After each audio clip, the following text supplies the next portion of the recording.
Елде терроризммен күрес қандай деңгейде? Қаңтар айында Алматыда ұсталған шетел азаматтарының көздеген түпкі мақсаты қандай болды? Бүгін халықаралық қатынастар қорғаныс және қауіпсіздік комитетінің кеңейтілген отырысында ұлттық қауіпсіздік комитеті төрағасының орынбасары Нұрғали Білісбеков депутаттардың осы сауалдарына жауап берді.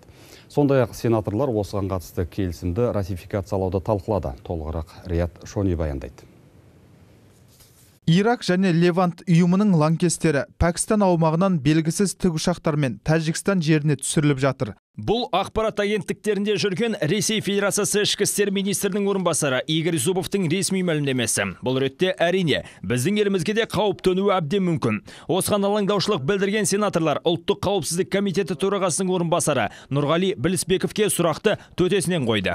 Как вы оцениваете высказывание? Сіз Ресей Федерациясы ішкі істер министрінің орынбасары жасаған ресми мәлімдемесі жайлы қандай баға бере аласыз? Оның айтуынша тмд елдерінің шекарасына 6000-ға жуық лаңкес жақындаған. Разные источники. Біз әртүрлі жауапты органдардан ақпарат аламыз. Ауғанстанның және де өзге елдердің арнайы қызметтерінен лаңкестер жайлы мәліметтерді жиі алып тұрамыз. Ал енді шекараларға Ирак және Левант лаңкестік ұйымының осыншама өкілі жақындады дегенге кішкене сенімсіздік танытам. Бұл ақпаратты әлі жіті тексеру қажет. Біз бұл бағытта жан-жақты жұмыстар атқарып жатырмыз. Сирия, Ирак, Ауғанстандағы қақтығыстарды ескеріп, бізге де сырттан келетін қауіпті бақылап отырған ұлттық қауіпсіздік комитеті терроризммен күресу бағытындағы жұмыстарын мықтап қолға алды. Биыл қаңтардың басында Алматыда лаңкестік әрекет жасамақ болды деген күдікпен топ құрықталды. Ұсталғандардың барлығы орталық Азия елдерінің азаматтары. Фактически установки. Қолға түскен азаматтар шетелдегі Ирак және Левант лаңкестік ұйымы содырларының тапсырмасымен және олардың басшылығымен Қазақстанда лаңкестік әрекет жасамақ болған.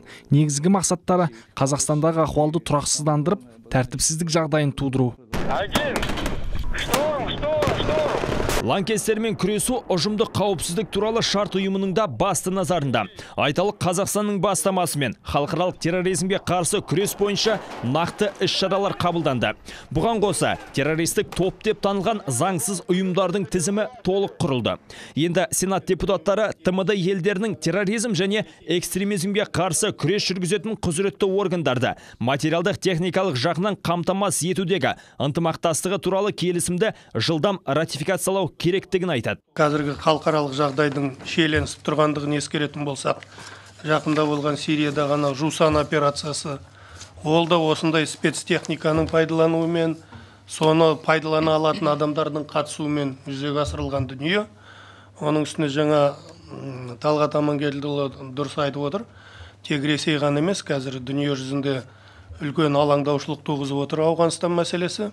Өйткені Ауғанстаннан қазір Америка әскерлері шығарылып, қазір ол жерде Талибан өзінің күшіне еніп отыр. Осының барлығы бұл келісімді тез арада қарап, бекітіп, біздің терроризмге қарсы күресетін тиісті құрылымдарды тиісті техникамен жарақтандыру керек деп есептейміз. Бұл құжат 7 мемлекеттің арасында келісілген. Ол терроризмге қарсы күрес жүргізетін құзыретті органдарды арнайы техника және құралдармен қамтамасыз ету үшін жеңілдік жасауды көздейді. Қажетті қару-жарақ, арнайы техникаларды сатып алу және жеткізуші мемлекеттің ішкі бағасы бойынша іске асырылатын болады. Яғни белгілі бір мемлекет келесі елге сатқан кезде өзінің ішкі нарығындағы бағамен саудалайды. Кейін оны үшінші тарапқа сатуға құқығы жоқ. Ол үшін шетелдің ортақ келісімі қажет.